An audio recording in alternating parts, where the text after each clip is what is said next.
নমস্কার দর্শক বন্ধুরা, ডিভাইন ট্রাভেল উইথ অমরেশ চ্যানেলে সকলকে স্বাগত জানাই। আমরা ঈশ্বরের আপন দেশ নামে পরিচিত কেরালা ভ্রমণ করছি। কেরালা ভ্রমণের প্রথম পর্বে আমরা তিরুবনন্তপুরমের পদ্মনাভস্বামী মন্দির দর্শন করেছি। কেরালা ভ্রমণের এই দ্বিতীয় পর্বে আমরা কেরালার আজিমালা শিব মন্দির দর্শন করব, তাই ভিডিওটি শেষ পর্যন্ত আপনারা আমাদের সঙ্গে থাকবেন। আমরা এখন আজিমালা শিবা টেম্পলে যাচ্ছি। পদ্মনাভস্বামী মন্দির দর্শন করবার পরে আমরা আজিমালা চলেছি, আপনারা আমাদের সঙ্গে থাকবেন। আমরা তিরুবনন্তপুরমের ওয়েস্ট ফোর্ট থেকে অটো করে NH-66 তথা কাজাকত্তাম কোভালাম বাইপাস রোড ধরে চলেছি আজিমালা শিব মন্দিরের উদ্দেশ্যে। কেরালার তিরুবনন্তপুরম সেন্ট্রাল রেলওয়ে স্টেশন থেকে এই আজিমালা শিবা টেম্পলের দূরত্ব প্রায় 21 কিলোমিটার। বাস, অটো এবং প্রাইভেট কারে করে খুব সহজেই এই আজিমালা শিবা টেম্পলে পৌঁছানো যায়। আমরা অটো করেই চলেছি এই আজিমালা শিবা টেম্পলের উদ্দেশ্যে। এই চলার পথে আমাদের দর্শন হয়ে গেল শ্রী পরশুরাম স্বামী মন্দিরের।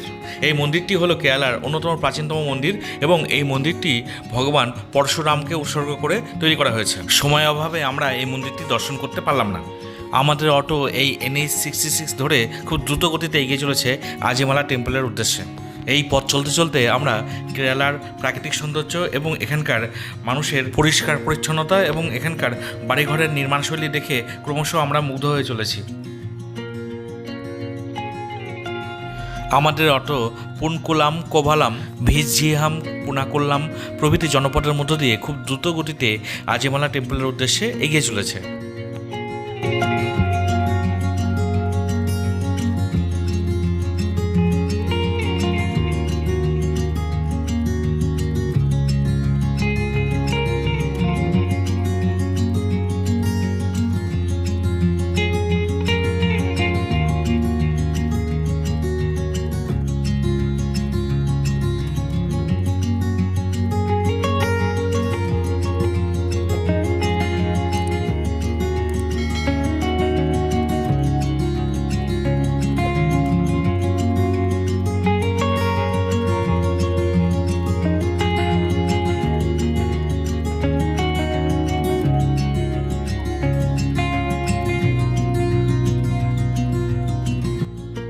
আমাদের গাড়ি এই মুহূর্তে আজিমালা টেম্পল গেট দিয়ে আজিমালা টেম্পল রোডে প্রবেশ করলো।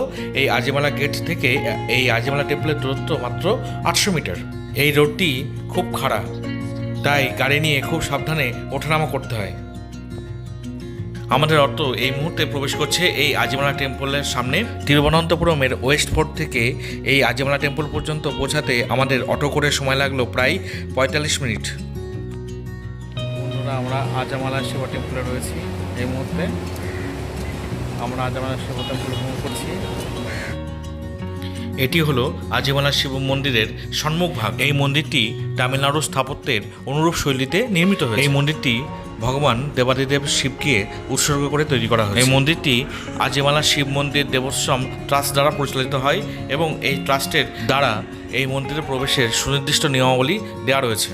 এই মন্দিরটির বাইরের প্রাচীর এবং গোপুরমের বিভিন্ন হিন্দু দেবতা যেমন গণেশ, আয়াপ্পান, বিষ্ণু, কার্তিকেয় এবং হনুমান রঙিন ভাস্কর্য তৈরি করা হয়েছে।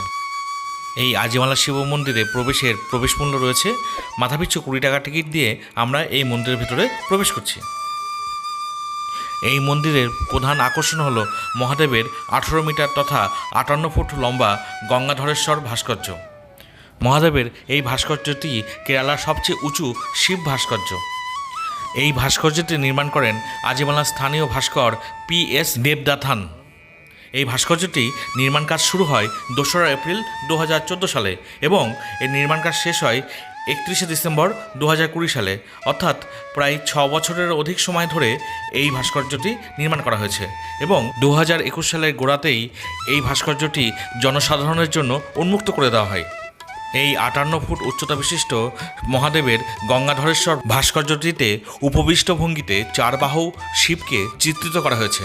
পিছনের ডান হাতে একটি ডমরু ধারণ করা হয়েছে এবং সামনের ডান হাতটি ডান উরুতে বিশ্রাম নিয়েছে এবং পিছনের বাম হাতে একটি ত্রিশূল রয়েছে এবং সামনের বাম হাতটি গঙ্গাকে ধারণ করবার জন্য জটার মধ্যে একটি উঁচু অবস্থানে রয়েছে। এই সম্পূর্ণ ভাস্কর্যটি একটি বড় পাথরকে খোদাই করেই তৈরি করা হয়েছে এবং এই ভাস্কর্যটি 6.1 মিটার অর্থাৎ 20 ফুট উচ্চতার একটি পাথরের ওপরে স্থাপন করা হয়েছে। এই মন্দিরের প্রধান দেবতা শিব এবং শিবের মন্দির ছাড়াও এখানে গণেশ ও পার্বতী এবং যোগেশ্বরের ছোট মন্দির রয়েছে। অনেক পুণ্যার্থী বা দর্শনার্থী যারা এই মন্দিরে পুজো দিতে আসেন তারা ভক্তি ও বিশ্বাস মতে এই গাছের তলায় তাদের মনস্কামনা স্বরূপ কিছু বেঁধে রেখে যান। মন্দিরটি সকল দর্শনার্থীদের জন্য সোম থেকে শনিবার সকাল 5:30 থেকে 11টা এবং বিকাল 5টা থেকে রাত 8টা পর্যন্ত এবং রবিবার সকাল 5:30 থেকে রাত 8টা পর্যন্ত খোলা থাকে।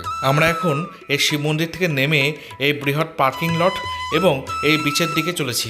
যারা 4 চাকা নিয়ে এই মন্দিরে ভ্রমণ করতে আসেন তারা খুব সহজেই এই বৃহৎ পার্কিংয়ে তারা গাড়ি পার্ক করতে পারেন। একদিকে এই সুন্দর শিব মন্দির এবং অন্যদিকে এই অপরূপ সমুদ্র সৈকত সকল দর্শনার্থী এবং ভ্রমণার্থীদের মনকে এক অন্য জগতে পৌঁছে দেয়।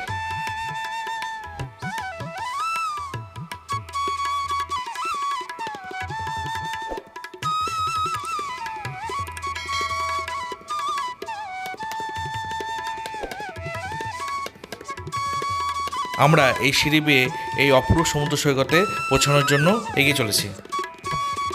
যে সকল ভ্রমণার্থী বা পুণ্যার্থী এই শিব মন্দির দর্শন করতে আসেন তারা অতি অবশ্যই এই আজিমালার শিব মন্দিরের সামনের অপূর্ব সৌন্দর্য মণ্ডিত সমুদ্র সৈকত উপভোগ করতে ছাড়েন না।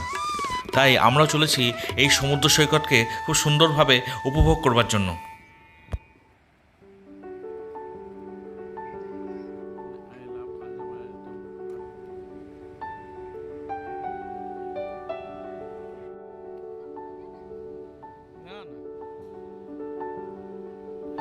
ঈশ্বরের আপন দেশ নামে পরিচিত কেরালা প্রকৃতির একটা স্বর্গরাজ্য। কেরালার সুন্দর সুন্দর সমুদ্র সৈকত, পাহাড়, পর্বত, ব্যাকওয়াটার, নদী এবং কেরালার স্থাপত্য ভাস্কর্য সকল দর্শনার্থীদের ও ভ্রমণার্থীদের দুর্বার আকর্ষণ করে। তাই দেশ বিদেশ থেকে অসংখ্য দর্শনার্থী এই কেরালায় ভ্রমণ করতে আসে। বিশেষ করে কেরালার ব্যাকওয়াটার এবং সমুদ্র সৈকতগুলো সত্যি নয়নাভিরাম।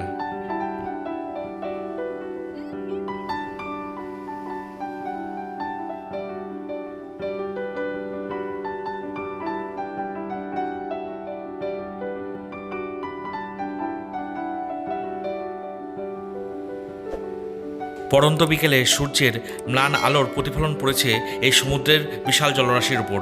এর ফলে সমুদ্রের ম্লান আলোয় এই সমুদ্র জলরাশির রং ও রূপ এক অনন্য উচ্চতায় পৌঁছেছে।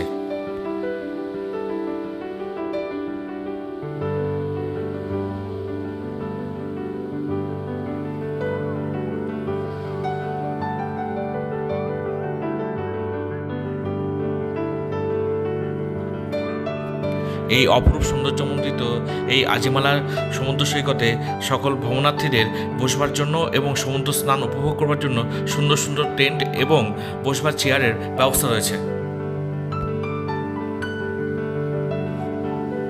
এই আজিমালার শিব মন্দির এবং আজিমালার শিব মন্দিরের সামনের এই অপরূপ সমুদ্র সৈকত হলো এক লুকোনো রত্ন, যা কেরালার সমৃদ্ধ সাংস্কৃতিক, ধর্মীয় এবং প্রাকৃতিক ঐশ্বর্যের আভাস দেয়। এই মন্দিরের সুন্দর শান্ত অবস্থান, এর প্রাচীন স্থাপত্য শৈলী এবং সুন্দর খোদাই করা এই স্থাপত্য এবং তার সামনের অপরূপ সমুদ্র সৈকত এই জায়গাটির গুরুত্ব এবং মহিমা সকল দর্শনার্থী ভ্রমণার্থীদের কাছে অনেকাংশে বাড়িয়ে দেয়।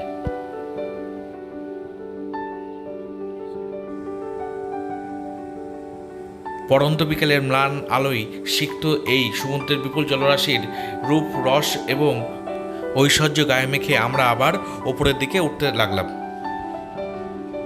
এই আজিমালা শিব মন্দিরের সামনেই রয়েছে এই সকল ভ্রমণার্থীদের জন্য খাবারের রেস্টুরেন্ট। সকল ভ্রমণার্থীরা তাদের প্রয়োজন মতো খাবার সংগ্রহ করতে পারেন এখান থেকে এবং এখানে বসে খাবার খেতে খেতে অপরূপ সমুদ্রের দৃশ্য উপভোগ করতে পারেন। বন্ধুরা, আজিমালা শিব মন্দির ভ্রমণের ভিডিও আমরা এখানে শেষ করছি। যদি ভিডিওটি ভালো লাগে অবশ্যই লাইক করবেন, কমেন্ট করবেন, শেয়ার করবেন আর অবশ্যই আমাদের এই চ্যানেলটি সাবস্ক্রাইব করবেন। ধন্যবাদ।